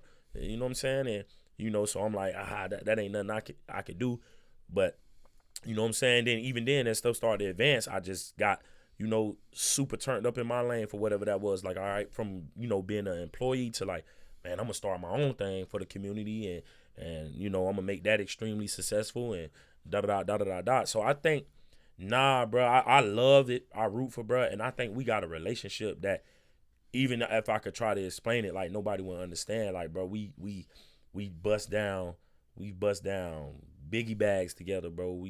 $10 straight. We ran out of gas together, like you know what I'm saying? Like, next day type, we getting paid power off, like we done slept in the house, like, hey, bro, this is just what it is, but we're gonna pay the power bill tomorrow. We didn't, like, we really struggled together. So to me, it's like what's understood don't gotta be explained. Like, I know what be going on with bro. I know where he at in this, negotiations, all that. Like, we real deal, fam. Like, you know what I'm saying? Like, so I don't never be feeling that way. I be like rooting for bro, and I know he do the same thing. Like, it's very genuine. And one thing I know, the day bro signed on the dotted line, my life changed too. So, like, at the end of the day, I know we just that locked in. Yeah. He shouted you out a few times in that last album. Yeah. But I'm saying, that's Jason claimed he shedded a tear one time. I don't know how accurate that is, but that's what he said. That's my brother for sure, and he be knowing the truth. So I think, like, when you be knowing and then you hear somebody put it in a song, it hit different. Because it's like, I know bro for real. And I know he really went through that, and I was there, and and it just it adds a whole nother value to it. You know what I'm saying? 100%. Now I got one more tough question for you, but I just want to let people know you're still on the bench podcast, Bubba and Pink. We got an incredible artist, Raysean Brown. Okay, here on the set, you go listen to his most recent album, 501c. on all all platforms where you go get your music at. Yes. All right. Now, one thing I like about Raysean Brown and Smoke, that's your alias, by the way. It's not two different people. Yeah. I relate to your music a lot in this one aspect. Mm-hmm. Whenever you get to talking that talk about the women. And I didn't get too much of that on this album. Yeah. Is that because you're not in that space? You're not. So you what that's why it's a tough question, because I don't know, because it's okay. Is you what we doing? You done threw away the black book? You off the streets? What's going on? Why I ain't getting that much that lingo no more? So I'll tell you this. I think if you listen to Not Another Statistic, so when the song first come on, when the album first come on, and then it's Not Another Statistic, and then one of my favorites is Someone Like You. So I remember Not Another Statistic, but Someone Like You is a really good song. Like you should listen to it. Okay. It's when it starts, it's when the dude he's singing in the beginning. Someone like you. Yeah, you should listen to that on the ride home. Yeah, man, that's a good one. So that let me know he ain't do all the songs. I went through all of them. Nah, I'm telling you that. I'm telling you that's a good one. Apparently missed that one. No, it's a really good one. It's right after the Pootie song. So it's Let It Go, and then it's Someone Like You. Okay, and you saying you talking that talk on that with what I usually get from you. But Bubba left some game on the table. But in the dynamic though, you right. It's not. But you are right though. Even though you didn't hear it, you are right, because it's not in the way like that it usually is. It's in the way of when I immerse myself in the experience. Because anytime I write an album, I'm like, okay, what am I diving into? And then everything comes from that. I don't want it to be like, oh, you way over here, but you calling it this, da da da da.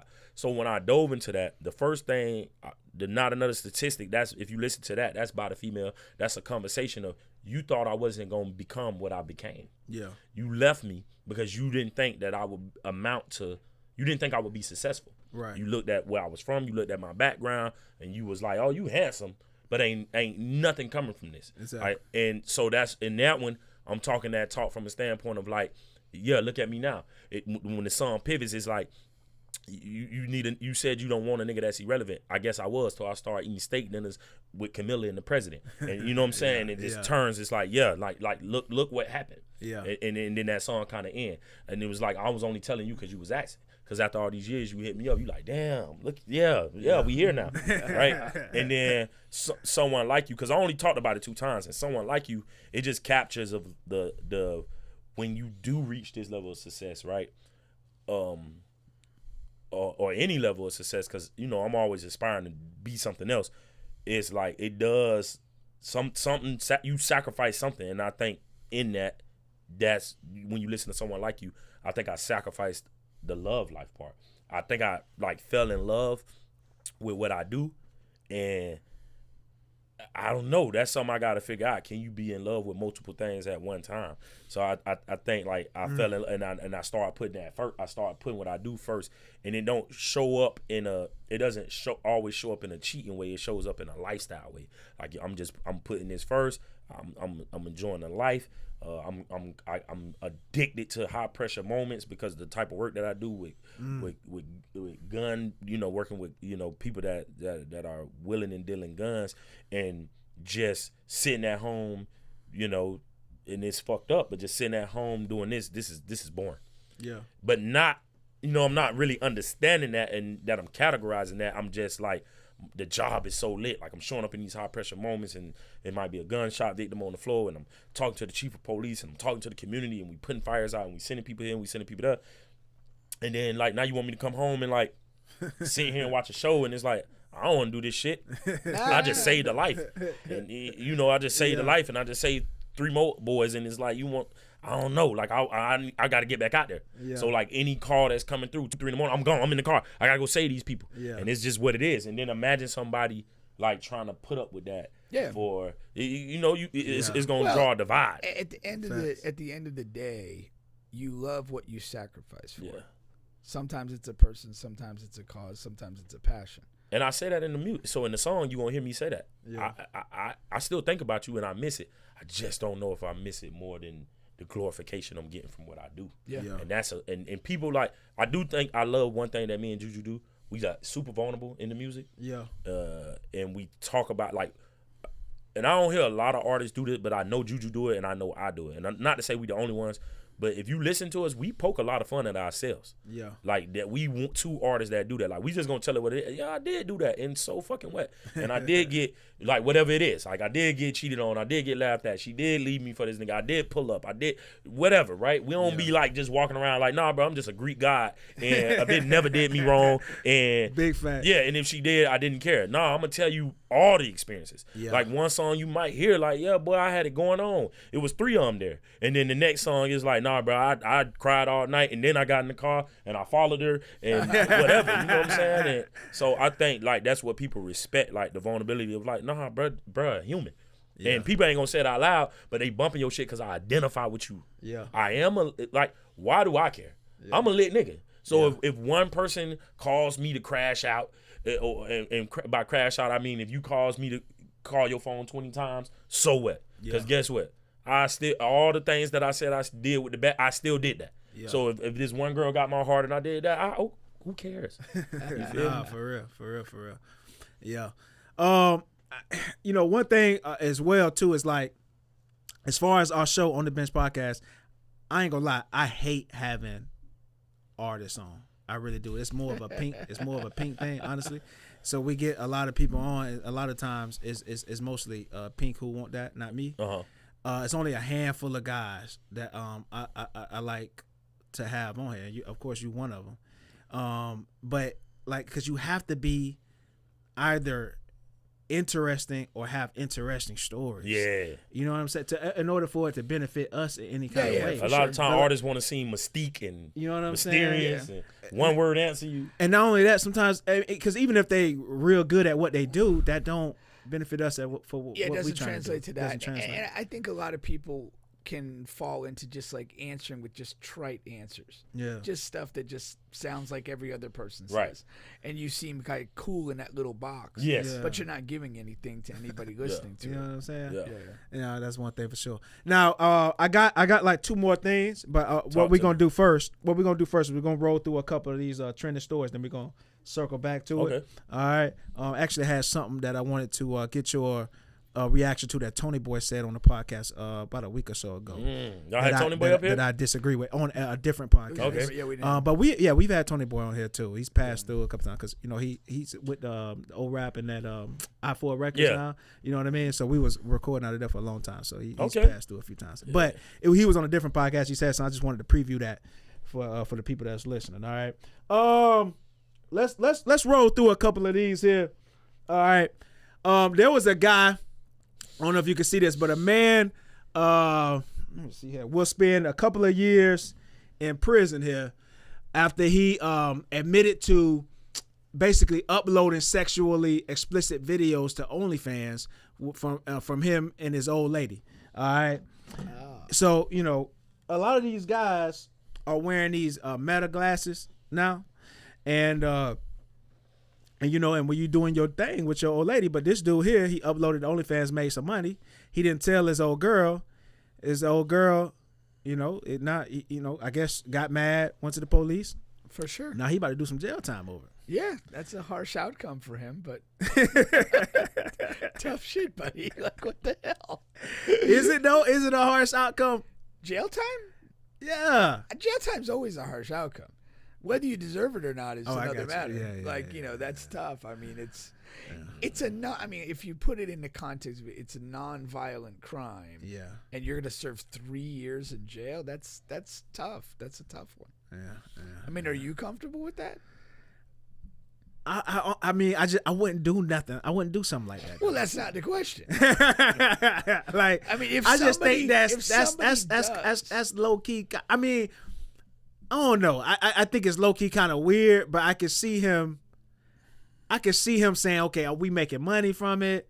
But you're not even sharing the money with your old lady. But that's where it turns into a crime. Yeah. If he has the consent of the girl, hey, we're gonna smash, we're gonna video this, I'm gonna control the OnlyFans thing, and we'll make some money off of it. Are you cool with that? There's no crime. They're making money. The crime is that he didn't disclose this. Yeah. And he's taking all whatever the profit is without sharing that with somebody. So that's the crime, and that's why he's serving a time. Is that crime? Like, is that 3 years jail time? That seems a lot to me. Some probation, some penalties, whatever. You got to pay her back all the profits.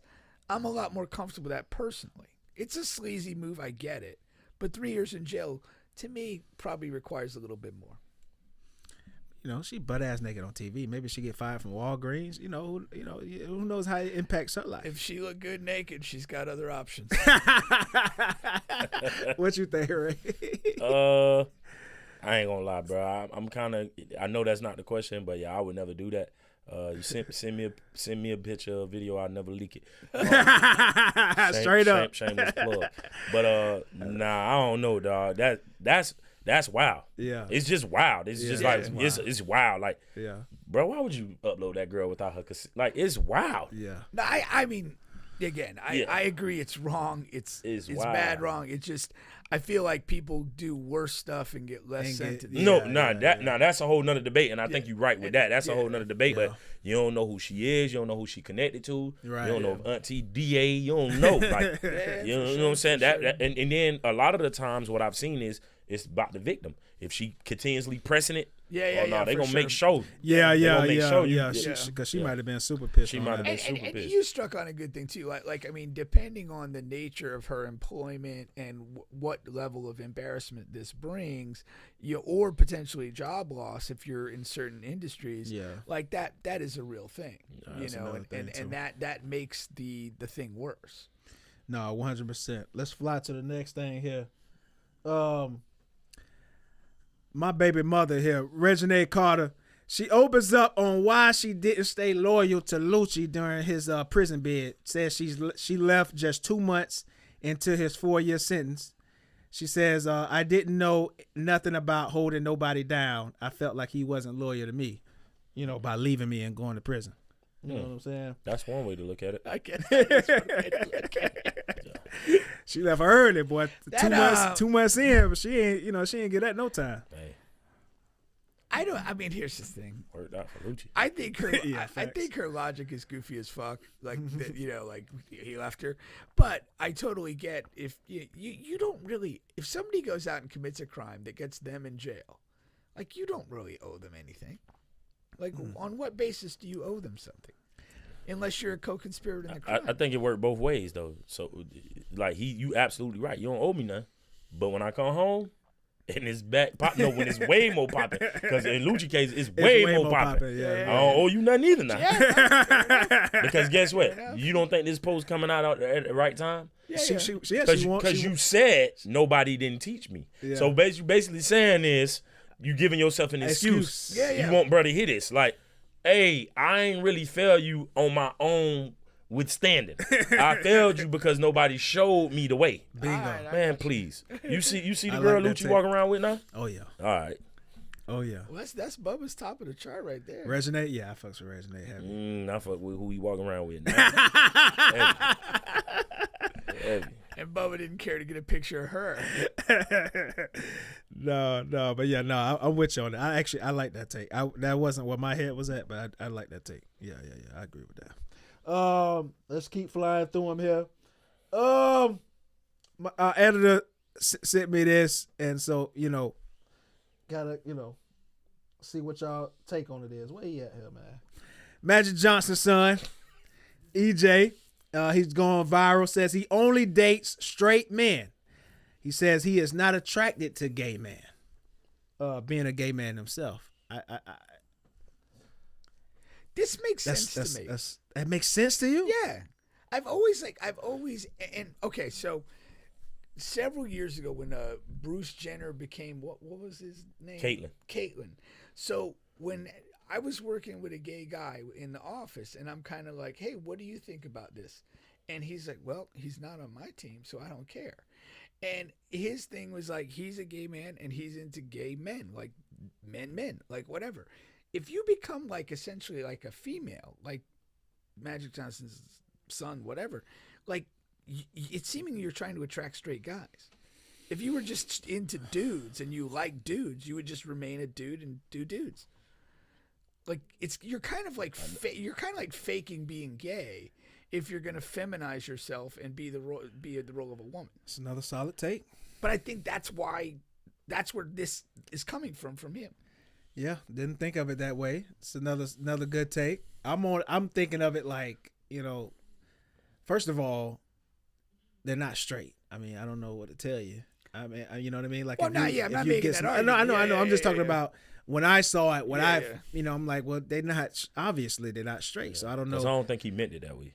What Pink saying? No, I'm saying like when you said because obviously they're not straight if they're being with you. Right. I don't think that's what he meant. I think what bruh meant was you have people that are openly gay, and then you have closeted men. I think he's saying he's saying it wrong, but when he's saying I like straight men, he basically saying I like street dudes that's walking around acting bravado, acting tough, acting like man. Nobody's going to look at them and assume that they're gay. That's what he's saying, straight man, like meaning you play the role of a straight man. So like, because technically by definition, none of them are straight. Yeah. But he's saying like the persona, the macho-ness, the DL man. I want the dude that's walking around, he got a girlfriend. Yeah. If he's me and somebody else, the other person is a girlfriend. What was that show, man? My girl got me into it. I ain't gonna lie, I started liking the show. I ain't gonna hold you. But it was that strip club show. Is it with what's her name? The artist, what's her name? Right. Yeah. Jocelyn. And it was Mississippi down in the valley. P Valley. P Valley. Yeah, you talked about that on the show. And I talked about it because the dude who Lil playing, he's like, first of all, I told you he's a phenomenal fucking actor. Lil Murder. Yeah, Lil Murder. So that's who you're talking about. Yeah. That's who. That's Magic what bro Johnson's want. son Yeah. He want Lil Murder. He want Lil Murder. Yeah. Okay. I got girls. Yeah. I might even be out here gang banging. Yeah. All that, but yeah. That's what he means. Okay. Yeah. All right. Like I always like in the lesbian dynamic. Like it's always weird to me. Like so you'll have the woman who looks like a woman, and then you have like the stud. And like don't you just want to date a man? I get what you're saying. Yeah, it's like a weird thing. What are we doing here? Like what, but again, it's they have a mentality and they have what they want and that's it. But just from outside, it's kind of like, okay, well, what are we really after here? They got a show coming out called Studs of Orlando. Of Orlando. Yeah. Studs of Orlando. Like that's Netflix? a new show they're working on. I don't think it's gonna make it to Netflix, but who knows? I mean, like Tubi or something. If they get it popping, I don't know. But yeah, that's a real show too, coming out. All right, that's another solid take there, man. I definitely don't plan on staying here long, but of course the WNBA, they gotta reach the new deal, so the money is gonna go up, and the new Supermax deal is gonna be $1.4 million, and Asia Wilson is gonna be probably the first WNBA player to get that Supermax contract. Bro, that's crazy. Yeah. What's 1.4 million is a Supermax? It's a Supermax deal. That's crazy. Yeah. That is crazy. Like, so is it 1.4 million for 1 year or per year? Per year. That's crazy, dog. And they had to fight and claw. Oh man, they had to really scrap. They had to really scrap for that. What you laughing at? That's crazy, man. It's just the whole thing, man. I'm not gonna lie, bro. I be watching the WNBA though. I'm not gonna lie either. I don't. They be hooping, man. I watch women's college basketball too. They don't be hooping at all. They don't. They be hooping, man. Every March Madness of the women, I'll tune in for a portion of a game. No, I'm not gonna lie. It's college level, they definitely be hooping. They be hooping more. Not. No, it is a shit show. You think so? They make bad decisions. When they have stars, I do. No, that's what I'm saying. Like a star. When God. the stars are playing. Like when Audra Wilson was at South Carolina, bro, she was hooping. Yeah. Like okay, obviously all 10 people on the court don't be hooping. Yeah. But nah, bro, you be having those like. Bro, when Caitlin Clark was at Iowa, oh my I Lord. watched the Caitlin Clark LSU the senior year game. Okay, the one she won. Second time around. The one she won. Because she lost the first. Caitlin Clark lost the. Lost first. She won the other one. She won one and lost one. I think so. Okay. She won. She lost junior year. She won senior year, right? Not a championship, but you just talking about that particular matchup. The game. It was in the tournament. Matchup. But I watched. I'm like, let me watch this, and it was a bad game. Yeah. It was just not good basketball, and I couldn't handle it. No, I feel you. I am more interested in the baby that A'ja Wilson and Bam is going to make versus A'ja Wilson or Bam individually. You know who that's I'm more gonna, interested in A'ja Wilson. You know who that's I like watching A'ja Wilson play over Bam. Over Bam? Yeah. I like watching A'ja Wilson doing something other than playing. Oh, Lord. But hey, you know what their kid's going to be, though? What's that? Like Magic Johnson's son. Oh, Lord. There's a higher chance that they turn out like Magic Johnson's son than they turn out to be an NBA star. Out of them two? Yeah. I don't know. That baby gonna come out 6'10". Yeah. Like off rip. What I was gonna say? Oh, we had this debate about a month ago. So who you like better, A'ja Wilson or Angel Reese? Looks only. Off the court. Oh, Angel Reese.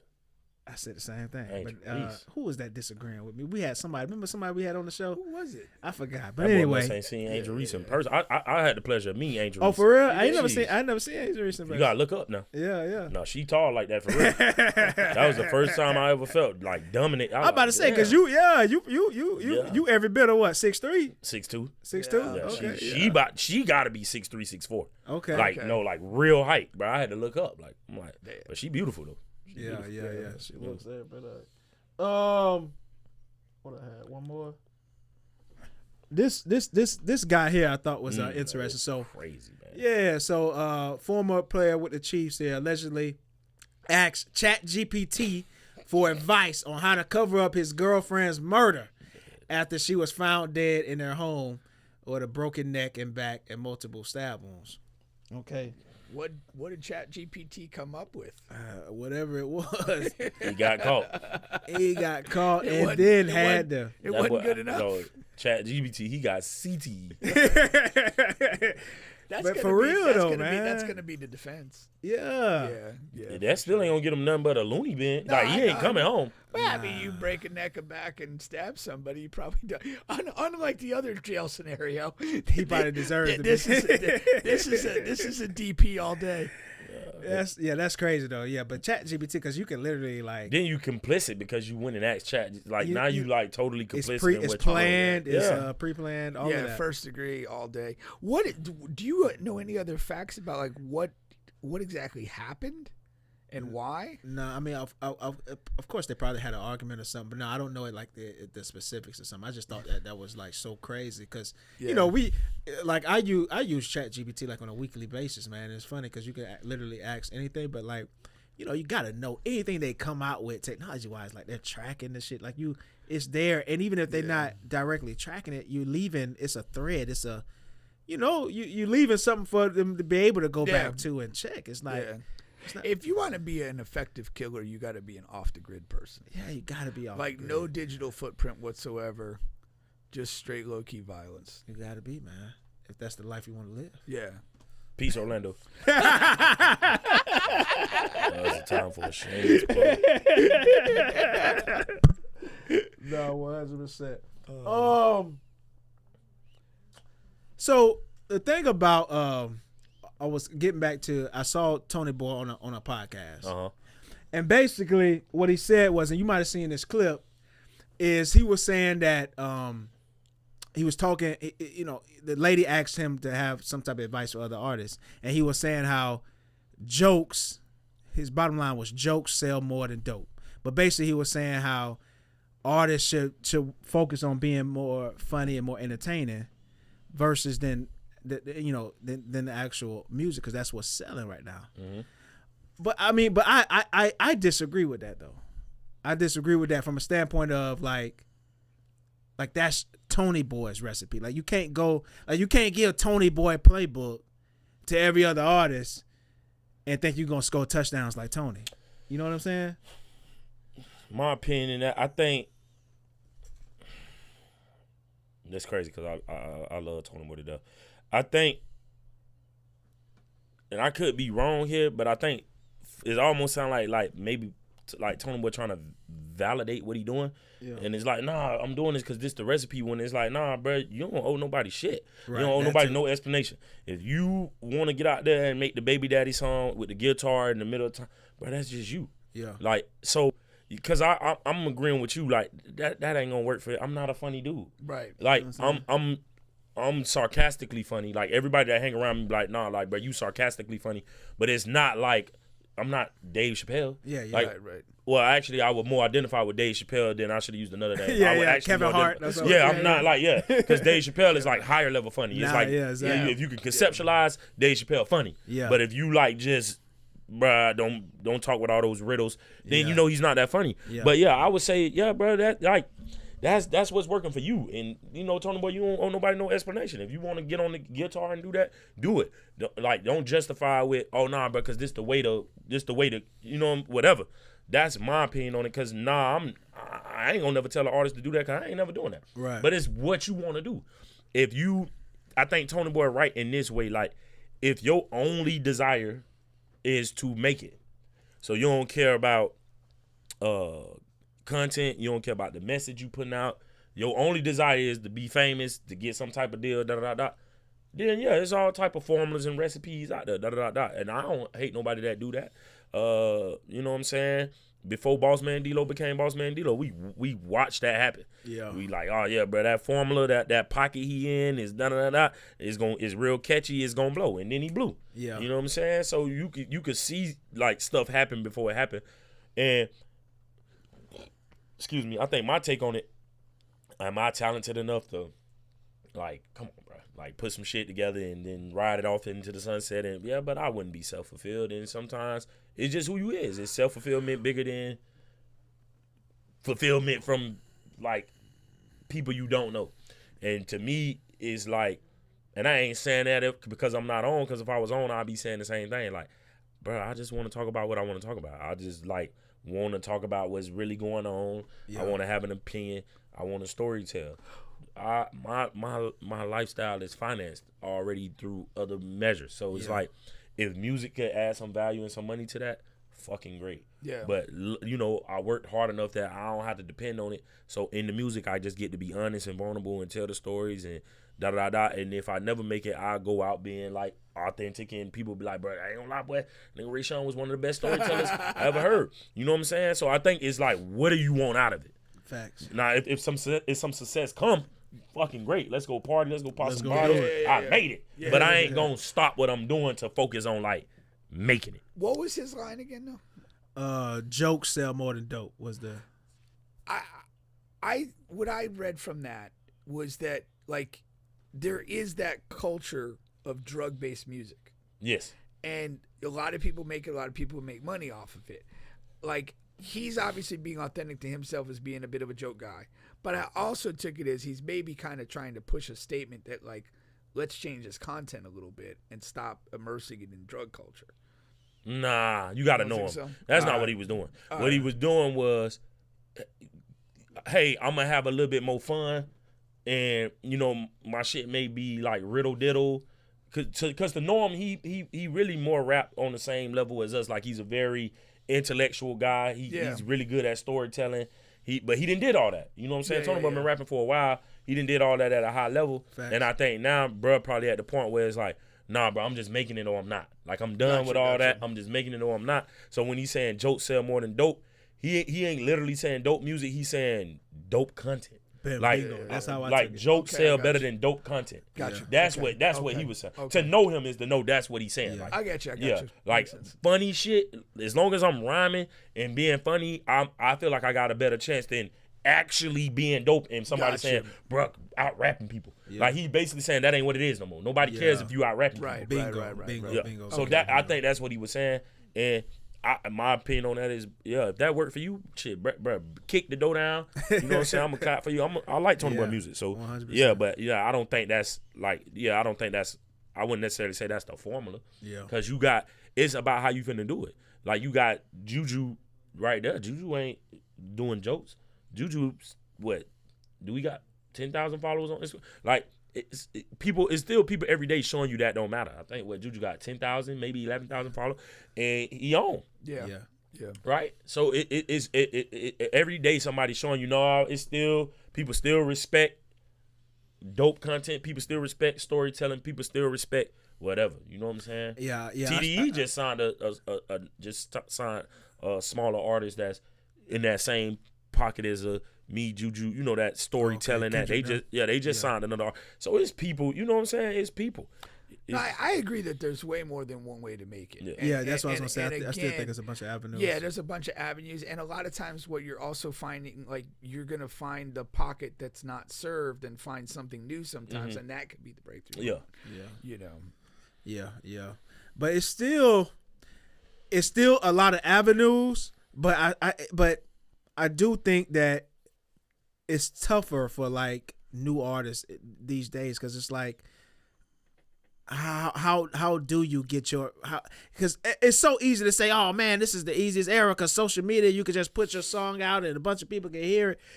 But how do you get somebody on social media to click on and hear your music, to hear, you know what I mean? Like I still think that that's a challenge. It's still as much of a challenge as you out in the streets back in the day handing a CD to somebody. Yeah. Like I know that you can reach a bunch of people, but you still got to get them to click on you and hear you as a brand new artist that nobody has ever heard of. The ease with which anybody can get out access on a platform creates a flood, creates a crowd that you now have to find to distinguish yourself in, and that becomes the challenge from the artist standpoint. Yeah, exactly. Yeah. So I mean, like, what are some other methods? I mean, like.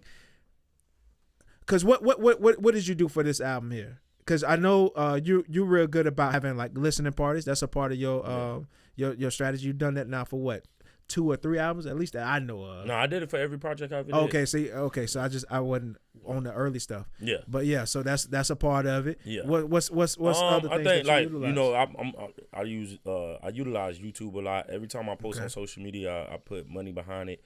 I'm not gonna lie though. I'm gonna be honest, like super honest, right? I'm not really a good guy to ask, bro, because like you know what I'm saying. I pretty much lack in that area. I'm not a good guy to like. I be like a lot of times I be doing stuff for me. So like even when I'm putting the project out, like I want people to listen, but that's for me because who even said, hey bro, I want to hear stories about like what's going on, and you know who even said that? I said that. You know what I'm saying? Right, so right. like I'm not the best person to ask. I do a lot of stuff for me, and then I'll be like remembering like, oh yeah, bro, if you gonna post that, put some money behind it, or if you gonna put that on YouTube, put some ad money behind it. Like that's just me remembering, but I could definitely do a lot better in that department. So yeah, I'm not the best person to ask. I think though what I will say, just opinionated, and which is something that I want to try to build. I think the people that have the best shot is when they have 2, 3, maybe 4 people around them that believe. It is. I will say this: it is very hard to make it as one person. So even before you own, when you watch people that like end up getting on, they have a team. It could be a team of different people. I know this one young person from the that popped because he had a cameraman. Cameraman was locked in. He wasn't paying for nothing, so it was like that's huge. Content in your face all day. That's huge, right? So he was locked in with that, and then he was locked in with a studio. So I can make the music and I'm getting the content. So I may not have everything else. I may not even have no money for real, but I got the studio and I got the content. So that wasn't a one-man team. That's 2, 3 people believing in this one person, betting on it. Yeah. I'm shooting all these videos for the free ski, in hopes that. So that's what I noticed. Like if you could get 3, 4 people to believe in you, and believing is not words. Believing is like I'm shooting those 20 videos for free. I believed in you. Then you record. That's belief. Like belief ain't just a word. Like yeah, bro, you dope. I believe in you. You know what I'm talking about? Put some action with it. In the trenches. Yeah. So to me, that, and I haven't been able to find like that yet. Yeah. I got it on the studio front. You know what I'm saying? Like you know, me and Pete locked in or whatever. But like you know, just finding somebody else, whether that's like a content person, just remind them, hey bro, you need to come shoot this, because any artist will tell you the main thing as an artist, what we worried about is the music. So you be needing that person to be like, bro, sit right on that orange thing and shoot a 30-second clip of you rapping half of this verse, and we gonna build the video up. You be needing that. I'm never finna like. bro, I'm running a whole business. I'm never finna think like at the end of the day, bro, sit on that thing and do like it don't come natural. No, that's a great point. Like I be done. Once the project done, we be like as the artist, you be checked out. It's like, damn, bro, I just exerted all these energy into giving y'all these 15 songs. I'm done. But in a lot of ways, that the real job begins after that. No, not in a lot of ways. You absolutely right. Yeah. And this is just me having a vulnerable moment. But yeah, that's why because it's just me. Yeah. So in a lot of ways, I be failing because I put the project together, and it's this great content of music, and it's and I should be doing a lot with it. But it's like I said, it be just me. Yeah. Like bro, no. Even like bro, I just went to Jacksonville last night. I'm still supposed to be there. I just shot back like. I'm working all day. I shot back, had one meeting here, rushed here, finna shoot back to Jacksonville. Like, it'd be a lot. And then it's like, in the midst of that, finna do some work down there. When do I fit a video? Like, even if when do I fit my video in? When do I connect with a camera guy? So it's easier, like, if I was already plugged in. Right. And then my camera guy just following me. And then he turning all this into a mashup. Yeah. And he making it all go together. The music, the lifestyle, the da-da-da. But I'm never going to remember to like, hey, bro, while we doing this podcast, let me set up this. And No, 100%. Now, okay, so we inched on this earlier before, but like, what is next for Raysean Bryant? Or because like with this album, you weren't really focused on music at all, and then you had an event that happened, and your creative juices started flowing. Mm-hmm. So is that what you're hoping for? That happens again, like something just hits you, or do you have a plan? Or I got a plan. Okay. No, I got a plan. So like, it's just, and let me say that, let me correct that, because I'm always making music, bro. Like I'm just a true artist. I'm always rapping. I was rapping in the car on the way here, and I just put out a project. So I'm always making music. I think what I was more hinting at is we rap as an artist. You rap, and then you be like, I'm gonna go here. Yeah. So what I'm saying is like how the pocket of music come to me, because I'm more into content, meaning like it gotta make sense. Where you going next with it? I'm more of a storyteller. So that's what I'm saying by like how it comes to me. I'm always making music, but like randomly I may rap about a girl today. I may rap about flexing tomorrow. I may rap about a shooting Saturday. None of that goes together. So what I'm saying is something kind of happens and it's like, bro, that's my pocket. So I think to answer your question, I think the next story I feel like I should tell is like, I feel like I just told everybody why forming this 501c was important. And I think the next step in that is I don't know, bro. I don't know if I want to do like, I really don't know. That's a great question. I don't know where it's at. I'm very diverse. That lifestyle. Yeah. So I just don't really know. Like, but I know I'm not done making music. Facts. And I know I'm not waiting like long. So, it'll come. I think I want to, I just don't want to be cheesy, but I think I kind of want to go into like give the ladies a little something, like just talk about it. Like, cause I always do like a song or two, but I've never did like a full project of like this like just talking about these big or small loves or these moments or these nights or these things that I've gotten the experience over my life. So maybe just, I've already been playing with a name, like, with this next project. So yeah, I think that's where I'm gonna go with it. Before we got it, I wanted to tell you a couple of my favorite songs. Okay. That I heard from you, but these are just the past 3 projects. I didn't go like. Oh, okay, no order. I didn't dig deep in that in no order. Yeah. But the song that oddly, and it is odd, that got the most plays from you on my playlist is Self Quarantine. I don't know why, but you snapped on that. Nah, I love Self Quarantine. I love it. So that I love. You snapped on that. That get the most plays. Yeah, I love Self Quarantine. You know what I'm saying? That be hitting my my workout playlist too. And then we got I Love Tally Nights. Yeah, Tally Nights was good. I Love Tally Nights. Yeah, me and Tonii boy did that one. Yeah, you and Tonii did that one. And I also what's the one? Oh, You Gotta Choose. Oh That's another odd one to me because it's not like a single, but I love that song, though. Nah, you gotta choose. You gotta choose. That's from the self titled Raysean Brown album. You gotta choose. That's what that you gotta choose is like the prequel to 501c if you really think about it. Yeah. I was flirting with it. Yeah. And then lastly, I love Jesus Piece too. That's what you and JuJu. Yeah, Jesus Piece, we snap. Y'all snapped on that one. I love the hook. I just sounded so like, damn, bro. They left my name at the light. I heard his mama say, Jesus, please.